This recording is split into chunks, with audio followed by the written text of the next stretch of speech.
What up, B Squad? It is your boy JB, and we are here today with a brand new episode review of Power Book 2 Ghost Season 3, Episode 2. Episode entitled Need versus Greed, you guys. Now, before we go ahead and get into this review, if you guys are watching this video or any other video on the channel and not subscribed yet, then do me a solid favor and stop checking me out in this date and have me pay for it at the end of it. Do me that favor by liking the video, subscribing to the channel, turning on your post notifications, and sharing the video. And with that out the way, without further ado, let's go ahead and discuss Power Book 2, Ghost, shall we? All right, you guys, so I don't even know where to start up with this episode because it was a really good episode and there was a lot of stuff in this episode. So what I think we'll do is we'll start with talking about Lauren, we'll talk about Sax, Davis, all the, we'll talk about them first. Then we'll go and talk about Tate. Then we'll move and talk about Tariq and Braden and Effie. And then we'll wrap up with the Tejadas. How does that sound to you guys? Let me know. Well, you ain't got to let me know, but that's where we're going to go. So this episode, we open up and we see Lauren, right? So Lauren was in a hospital bed. And I was like, what's going on here? But I finally figured it out. We're in a flashback scene with Lauren, right? So we're figuring out, we're being shown how Lauren is still alive, right? So my theory last week might have been a little bit off. So Effie did knock out Lauren, right? And Effie put Lauren in the front seat of a car, and Effie pushed the car into the water, and she left. Now, she was kind of stupid for doing that, right? Because she didn't wait for the car to be submerged in the water. So the car was just sitting there. And lo and behold, a man was out and he was walking his dog. And that's how Lauren is still alive, right? So Jenny went to go see Lauren. Lauren is like, she wants to either see her parents or talk to her parents. And Jenny is like, that's not necessarily a smart or a good idea, right? Your parents believe that you're dead, and to keep you safe, that's what we are going to do, right? Because, everybody the Tejadas, everybody thinks that you are in fact dead. So while Jenny builds her case, she needs for it to appear that Lauren is in fact dead. So Lauren is like, but I told you who did it. She said, and you also said that you were unconscious, and the guy that found you that night, he didn't see Effie, right? So then, Jenny is telling her, well, she's talking about the fact that she mentions Braden and Effie, right? Well, Jenny is like, well, I don't think that Braden and Effie were working by themselves. She believes that they were working with Tariq, right? So then we see Sax. So he's with Jenny, and he asked her, where were you last night, right? She said she was working, and she was waiting on her CI to give her something that she can use. Now, here's the thing that's kind of still puzzling. I don't know how you can have Lauren as a CI if she's dead to the people who you're trying to get shit against. So I don't understand how Lauren can still be her CI because you have no evidence, right? All the evidence that you have concurrently is very circumstantial, and any good lawyer could argue against it. And that's exactly what happened to you when you got your ass handed to you the last time, right? So you don't have any concrete evidence. So I don't know how Lauren being your CI can still help you, because I would think that it would do more harm than it would good, because again, your evidence is all circumstantial. But okay. So he asked her if she got anything on, Theo Rollins, and she said, not yet, right? So we also find out that Jenny is trying to get a task force together to basically look into Tariq. And even Sax had to poke a hole in that. So you think that they're gonna okay a task force for a 19-year-old college student who is going to believe that he is running a drug operation, right? Exactly. So then we see Davis. So Davis, once again, he's talking, he's talking to Sax, right? So he's asking, he asked Sax, is Jenny working with, oh boy, right, Kevin, right? Because Monet, he got a phone call from Monet about being harassed by Kevin. We'll talk about that in just a little bit, right?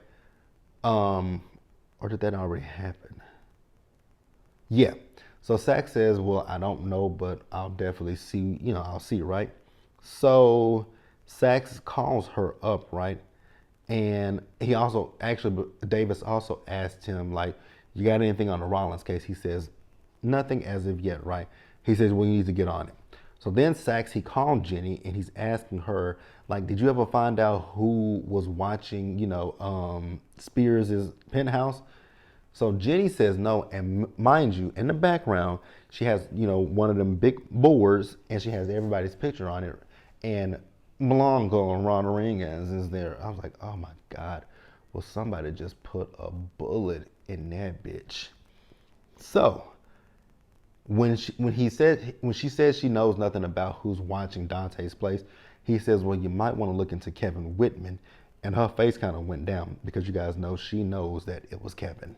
So then we see Blanca. So Blanca is telling Jenny that her bosses are not okaying a RICO case, a RICO, RICO, a RICO team, right? Because of the same stuff that Sax basically said. Tariq is a 19-year-old college student. Unless you can connect the dots, then they'll do that, right? So also Jenny has called in, oh boy, right, Kevin. And she's basically telling Kevin, like, why are you doing these things that you're doing? You are harassing Mohamed Tahada. You're doing this. Like, I'll talk to your superiors. So then he looks at the board, right? So on the board, we have Ramirez, we have Kane, Drew, we have Monet. So we have the whole Tejada family. We have Tariq, we have Jabari, then we have Zeke. Basically everybody that had, everybody that's basically died at the hands of these people, right? So Kevin looks at it because they're trying to find a connection with Tariq and with Ramirez. So Kevin tells them the connection is not one that it's not what you think. You guys think he's a kingpin. He's not. He's a kingpin with the help of Monet Tejada. So then he tells them that Monet and Ramirez were linked. He believes that they were fucking each other, and he was actually working for them, right? So they've basically connected all the dots, but they don't have any. The thing is, right now, they don't have anything, but they are putting the clues together. And I'm just like, oh my God, will somebody just take one of these motherfuckers out, right? Take out Kevin. Actually, can somebody just do me a big, huge favor? Take out Kevin and take out Blanca. If you take them two out, I'll be entirely happy to you. I'll do whatever you want me to do, right? So we see Sax. So Sax went into Davis's office, and he's going through Davis's desk, and he finds the burner phone, right? You know, the little flip phone that Davis has. So he takes it out. He sees a phone number. He looks through the call log. So he takes a picture of the phone number. Then he hits dial on it, and Monet answers it, and she was like, Davis, I got all I needed on that stuff about Zeke. We're gonna talk about that in just a little bit too, because that was really good. I thoroughly enjoyed that stuff with Monet about Zeke. So Sax hung up the phone. So let's pause here and we're gonna move forward, you guys. So the next thing we're gonna talk about is Tate. And this is gonna be very quick with Tate. It's not a whole lot with Tate. So remember, last week's episode, Tate did Tariq a favor by helping him get room and board, right? But you guys know how Tate is. Tate is basically an eye for eye. Like you scratch my back, I scratch your back, right? So Tariq was thinking that he was going to get an internship with Tate. So we see Steven from the DNC come down, right? And he's basically telling Tate, like, nigga, your poll numbers, they're low. So you got to figure out how to get the young voters. And Tate was like, I'm already on it. I got somebody that's going to be interning with me. And then he also says, and you also need to work on that wife situation, right? So he's like, I got a few potentials out there. I was like, a few potentials. Now, in last week's episode, that lady that we met, that he was on the date with, when he went to the memorial for Zeke, no shade, no shade, no shade. But that woman very much so gave that she was an escort. I am so sorry, and that is no shade to anybody. That's a sex worker, right? I don't look down on sex work at all. I'm not above it. I'm not beneath it. So, yeah, she looked like an escort. She looked like a woman of the night that was paid to come on a date with him, right? So, I feel like it's gonna be with Harper. I want you guys to tell me what you think down in the comments, right?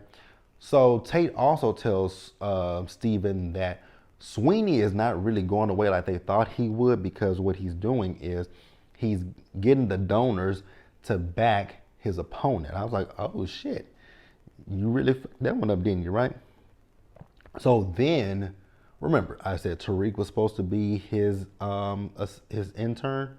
Well, Tariq got booted, and Brushandria, aka Brown Skin Keisha, is the intern. And Tariq was like, "Yo, I thought that was for me." And Tate was like, "Well, my little nigga, you still hiding these streets, and my campaign can't afford to take any hits with you. I wish you the best, but it ain't gonna be here on my campaign." And I was like, ain't that about a blip, right? Now, come to find out, Tate was going to keep Tariq, right? But Braden got to Tate and Braden is the reason that Brushandri is there, because he gave Tate a list of the Western donors. Y'all know how Tate is. Money talks, bitch. Money talks, right? So Braden is the one that did that, and Braden's like, you got to keep my secret. And Tate was like, I got you. I'm like, Braden, of all the people in the world, you said it earlier that Tate is dirty, and you're gonna trust Rashad Tate. Ooh, let's hope and pray that your best friend don't find out, because if he do, that's your ass. Let's pause here and move forward, you guys. All right, you guys, so next up, we are gonna talk about Tariq, Braden, Effie, and all of them, right? Remember, you guys know that they have to move the weight in 30 days of all of Noma's weight, right? So the guy that runs with Noma's in Paris, so the one guy that don't really care for the Americans, he's there, right? And he ain't that happy to be there, right? So we see them as they're making a plan of action about what they want to do to how to get the weight moved around, right? So Braden's gonna go to some of the country clubs. Effie's gonna go to some of the colleges. Braden also wants to move some of the weight at the company that his family's company, right? But Tariq is like, no, Tariq and Effie were both like, fuck no, like we're not doing that. Like, you are the one that said you were selling the drugs at Stansfield. You are still hot. We're not doing that. And Kane also got some guys that's gonna help them as well from Jamaica Ave, right? So we then see as Braden, he's going to go to work, right? But like I said, Braden's going to be doing country clubs. Now, Effie had a whole ass little attitude with Tariq, and I still don't understand why she had an attitude. But if y'all know why she had the little attitude, let me know in the comment section. So, over at the Weston office, we see those little white boys still getting high, and one of them was asleep. So Kiki came out and told him that she needed him to do something, right? And he called her Omarosa. I was like, excuse you, right? And Braden was like, say what now? So we later see that little racist asshole, he got fired because Braden basically set him up, right? So we are in, I forget the professor's name, but we're in her class, right? So we're discussing need versus greed and what is the line between it, right? I ain't got nothing I really don't have anything to add to that conversation with need versus greed, because it's actually really a very thin line, right? Because sometimes people, when it comes to need versus greed, right, some people can feel like they need something, but it's really more so their greed, right? So it's a thin line. Like, the one thing I can say with need is the necessities of life, right? Eat, live, breathe, right? You need to eat, you need to live, and so eat, live, breathe. Those are the necessities. But greed could come in so many different facets, right? And even when it comes to eating, living, all that kind of stuff, that can even tote the line of greed. That can literally tote the line of greed. So let me know what you guys think about need versus greed. I thought it was an interesting conversation that they had, but I was thinking to myself when they were, even when the kids was talking about it, I'm like, need and greed can kind of go, it's really a bit of a gray line with those two. So again, I want you guys to tell me what you think. So we find out that Diana can't afford her books to the class, right? So Effie was like, "Do you want to read my books?" And she was like, "No." She had already did some reading online, right? So Effie says, "Well, the TA sometimes has books for students to read." And I was like, "Girl, first now, mind you, it's been this year will make 10 years since I graduated college. So it's been 10 years since I graduated college. So I don't know if it's the same way that when I was in school, because my last 2 years of college, I actually stopped buying books. I started renting my books, right? So I don't know if the kids can still rent books today, like I did, like I was able to do in 2013, but 2012 and 2013, I don't know if the kids can rent the books. And if you decide that you want to keep the book, you keep it and you'll pay them for it, but not that much. But yeah, I don't know. Let me know if it's still the same, you guys. Because I'm saying the same. I'm like, girl, you can't rent the books for the semester and return it when you're done.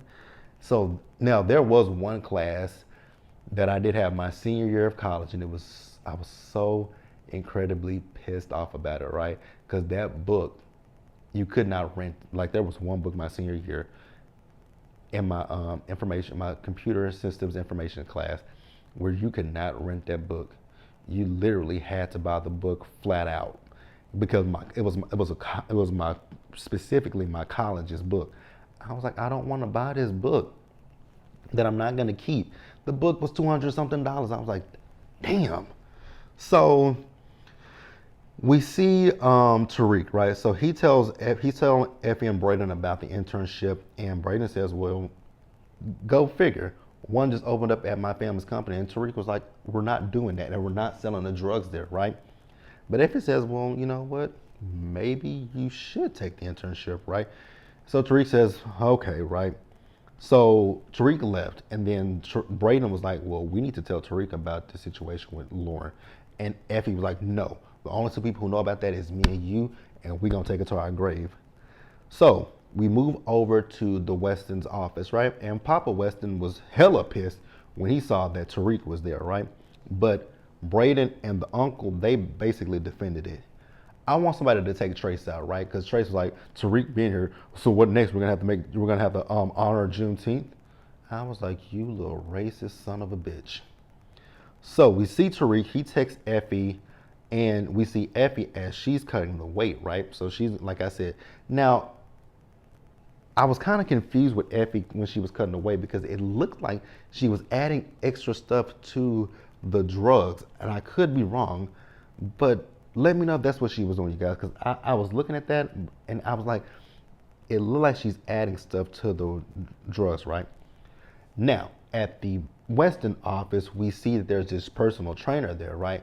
Who he's also the dealer for the people who are doing drugs. And I think it's so interesting that these little privileged ass white boys are able to do drugs in the office space and nobody says anything. I was hella confused by that, right? So, you guys, I just don't trust Effie because we saw Effie later in the episode as she was going to do course perfect, which is she's gonna make her own app. I was like, excuse you, little girl? Oh, no, no, no. No, no, no. Effie gotta go, you guys. For me, I just don't trust Effie. I really don't. But let's pause here and wrap up the episode, you guys. All right, you guys. So the episode, we see Monet. So Monet is still once again watching Judge Faith, right? So Davis came by with a file on Zeke. So the NYPD doesn't have any more information than Monet has, right? So what they do believe is that Zeke and Dante were targeted by the same person. Y'all, when she was watching Judge Faith, I noticed in the background that Young Jock was on the show. I was like, is that real or is that fake, right? So she wants to get So Monet wants as much information as she can get, so that way she can go after the who killed Zeke, right? So we see Kane. So Kane was talking to Lorenzo, and telling Lorenzo about the product. And Lorenzo was like, "I told you, Kane, I'm not moving. Wait for anybody that you come to me with, right?" He says, "So Drew didn't talk to you?" And Lorenzo was like, "Drew didn't talk to me because Drew knows that the answer is no." So, and he was like, "Where is Drew?" And he was like, "You're probably with that nigga Everett," which he is, right? So Lorenzo is telling Kane, "I don't trust you because you and Mecca was gonna try to take me out and whatnot." He says, "The only way for you to get back in my good graces is for you to find out who killed Zeke." I was like, "Do you really want him to find out that, sir?" I feel like with Lorenzo that he felt like Kane was gonna be going on basically a wild goose chase to find out who killed Zeke. So Everett, I guess Everett got drafted to OKC, right? Because he's getting ready to leave to go to OKC. So he's telling Drew that they're going to be having a going away party for him the next day, and he wants Drew to come there. But he doesn't want Drew to come there as his boyfriend. And I'm just thinking to myself with Drew, like, Drew, you are so fucking stupid. Everett is a closeted gay man, and you get mad at Everett every time he doesn't want to go public with y'all's relationship, and that is what gets on my nerves when it comes to Drew. Drew just gets on my nerves. It's like, Drew, you know who he is, you know what he is. Why do you keep beating this? Like, I guess the sex must be that good, because damn, Drew gets on my nerves. So we see Diana. So Diana went to go see Salim about the books, right?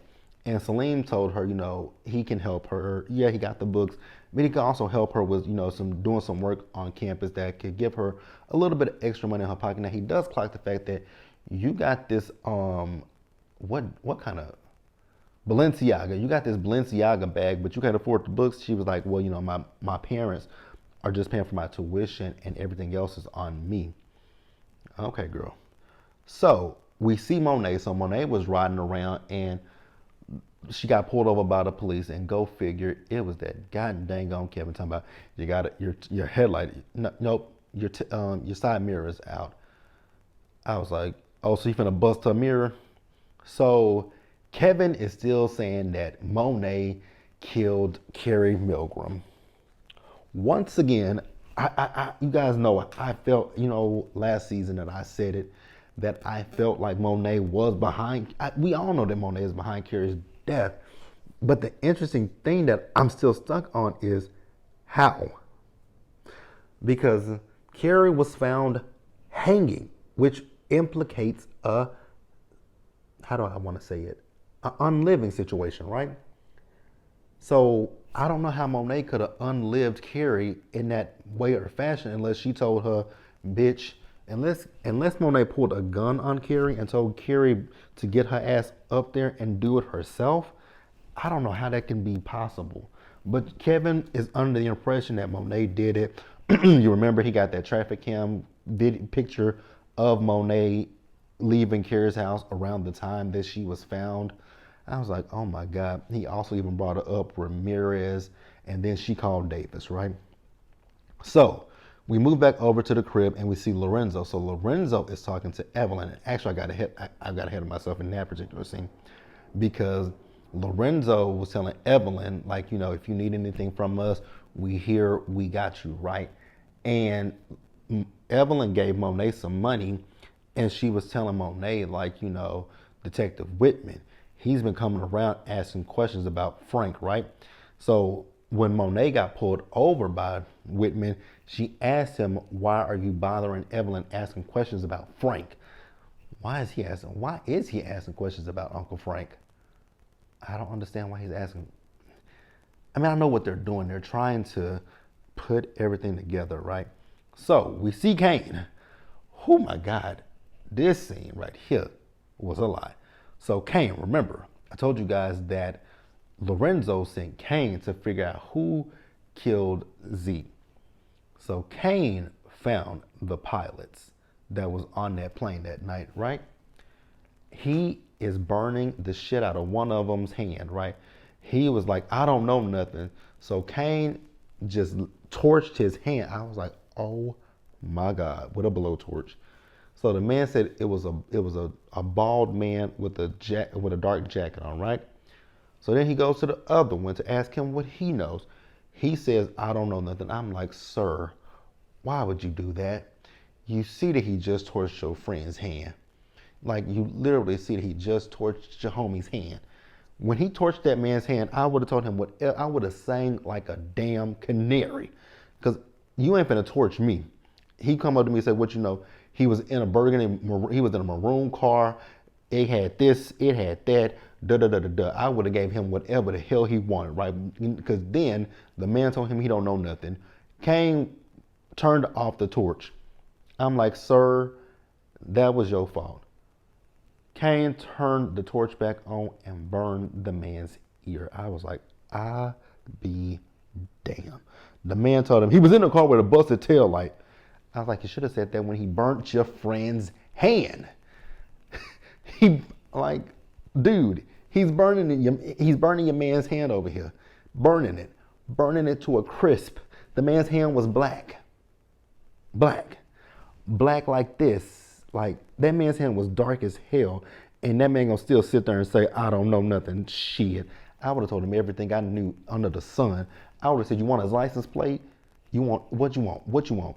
Do you want to get a hypnotist in here so they can give me to do a sketch for him? Like, what do you want? I would have gave him everything that they wanted, right? So Kane eventually left, right? So then we see Drew. So Drew was walking. I guess he was getting ready to go to Everett's party, but he got beat up by one of them GTG niggas, right? Mind you, I thought all the GTG dudes were dead, right? But no, they're not. So this one is beat up Drew because of Lil Guap them, right? And I was like, well, how do you know that Lil Guap got killed by Drew? And then he took Drew's chain and he turned Drew around. I was like, oh, sir, please don't tell me you about to do what I think you about to do. Because he turned Drew over on his stomach and he lifted Drew's shirt up. I was like, sir, are you about to try to RAP him in public? Because I was getting the impression he was about to pull his pants down and, go to Pound Town on him. I was like, sir, please don't do that. But no, he just wrote GTG on his back, right? He said if he see him in that area again, he gonna unlive Drew. So Drew went back home and, he was like, how did they know that it was me that killed Lil Guap, right? So once again, Lorenzo asked, why were you over in that area? And Kane was like, he was with that nigga Drew, with that nigga Everett. Monet said, Kane, shut up.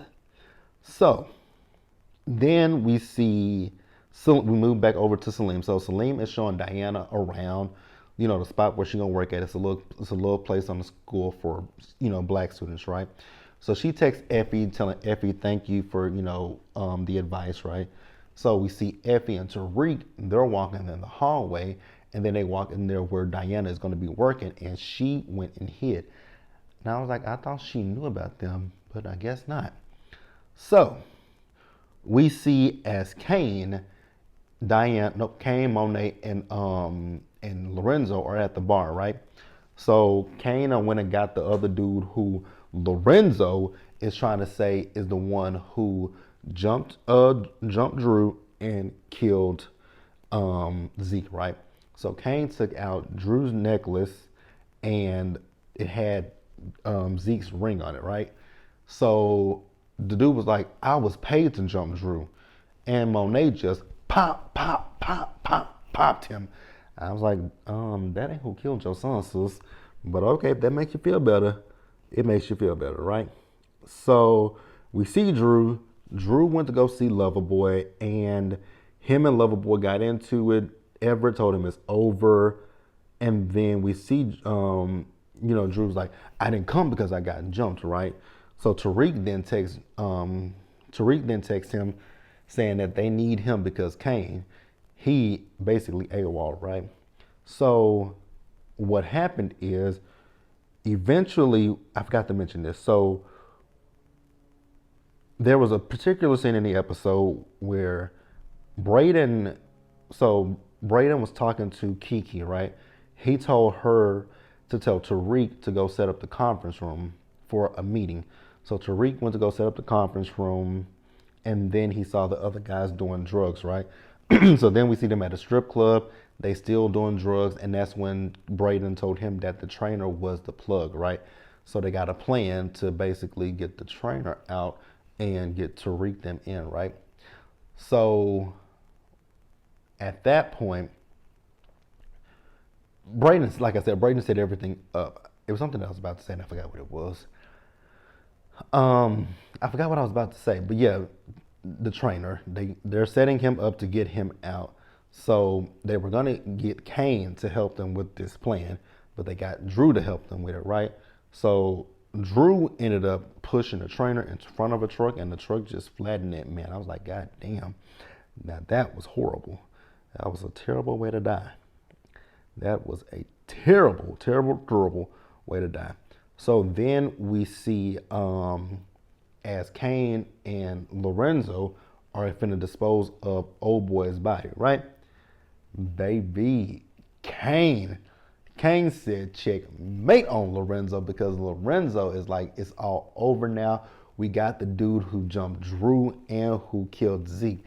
And Kane was like, Poppy, I know it wasn't that nigga. It was you.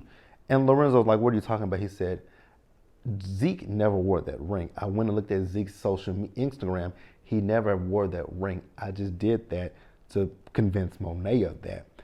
So he says, I know it was you because I found the pilots. And he said, I see you got your tail light fixed, right?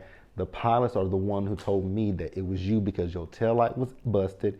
And they said it was a bald-headed man with a dark jacket on. He says, so basically, Kane got his daddy doing his business. So he said, you gonna move all this product. Or basically, I'm gonna tell Monet what I know. I was like, oh, Kane. There are times where Kane gets on my nerves, but then in this particular moment, I was here for Kane because you guys know I don't see it for Lorenzo. I don't like Lorenzo, but that was a really good episode, you guys.